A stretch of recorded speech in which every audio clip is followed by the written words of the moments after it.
So, hi everyone, welcome back. I'm Mick, and this is a channel where Mick reviews stuff. Not really a review today. Did a live stream the other day, and I've been doing one or two showing sort of retro style mobile phones. So today we're going to show you another one. We're going to take a look at the analog version of the Nokia 101. So just to give you an idea of the size of this, it's hard to get perspective when the camera's pointing down and you've got nothing to compare it by. It is a fair beast, but what you've got to do is you've got to go back and bear in mind that the ones before this were actually just fixed car phones, or even like a massive battery with a car phone fastened to the top. So these were in the day, should I say, were classed as the the new thing. People actually were able to put them in the pocket and walk around with them instead of leaving them in the car or carrying them around in like a hold all. So let's put the camera down and take a look round this, and we'll just show you a few things about it. Now, I don't know if anybody can remember these huge Nokia boxes that used to come out back in the day. I had a couple of the communicator phones, so I'm quite familiar with these. Just a huge flip-top box. So we'll just show you what's inside. Now, this is a really old device, and I'm sure one or two other bits were maybe in there at the time. There's a charger in there, which is absolutely huge, massive, great big old Nokia plug. Then there's the phone itself. Got a handy wristband on there. There's actually a quick start guide. Takes you through. I don't know if there's different languages.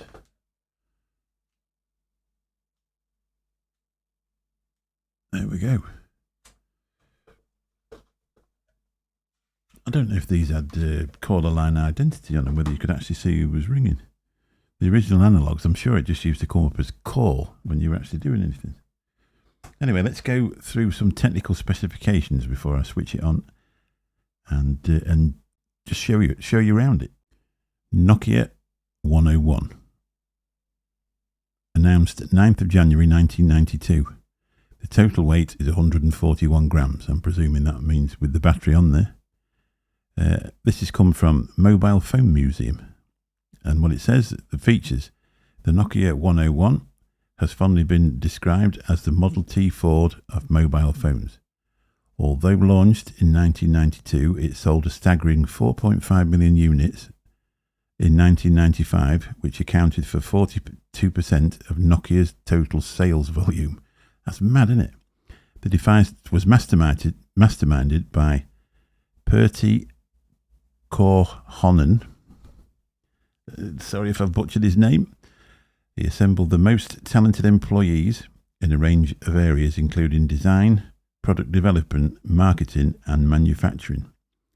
Nokia longtime CEO and chairman Jorma Ollila described it as a phone that established Nokia as a brand.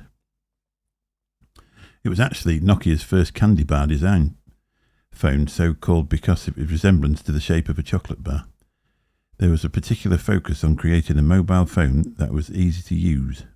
The phone design was led by Frank Nouveau, that's quite an easy one, who at the time was working for a design consultancy named DesignWorks. He had been working with Nokia since 1999 and went on to be employed by Nokia in 1995 to be its chief designer. I'll actually put a link to that page in the description, so if you want to sort of look up on that, if you're a mobile phone historian, phone buff, if you're interested in things that light up like I am, it'll be well worth a read. It's quite an interesting read, that.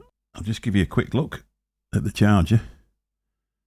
Now, the standard Nokia chargers after this one used to have the top pin there and the two at the bottom. This one is actually sideways, so you do need a lot of room in the socket to actually plug it in if it's going into one of those towers or something like that. It's not as easy. I suppose they could have put it out the top as well. That would have been another way of doing it. But it just seems that there's always another plug next to it when you're trying to plug it in the UK.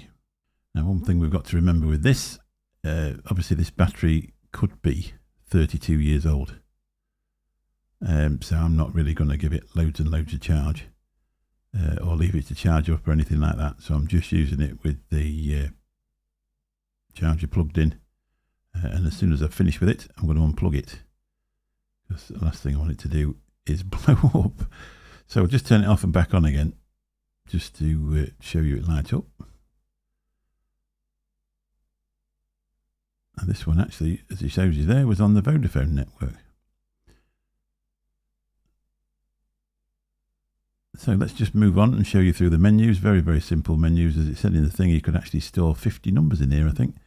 And the good thing about these was that you could store numbers to your speed dials. I still miss them to this day, because it was so easy, especially now with the modern driving laws in the UK. Just to have it in a car holder, put your finger on number 1, and ring that thing without sort of looking through anything at all.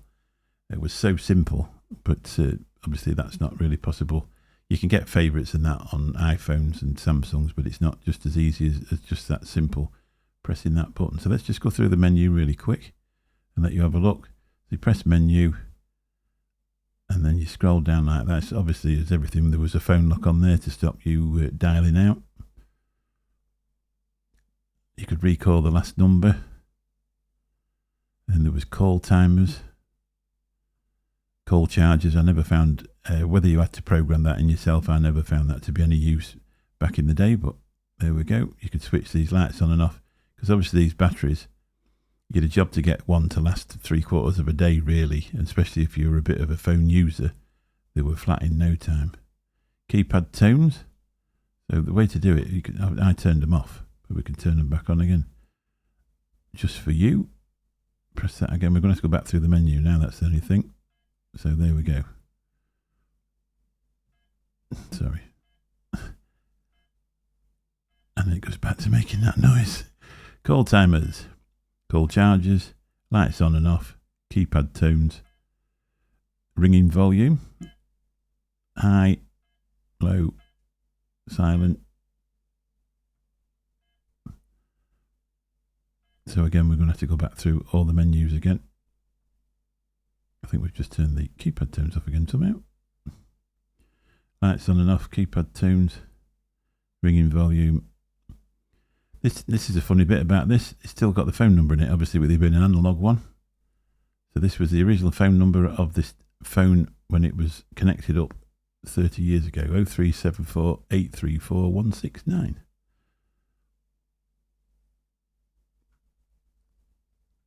So let's come back out of that. Obviously, we're going to have to do that again. I don't know why it keeps doing that. I think it's me. Call charges, lights on and off, keypad tones, ringing volume, own number. That's a bit beyond me. I'm not really sure what that is, but somebody in the chat's going to remind me and tell me to brush up on my thing before I start showing you around these phones.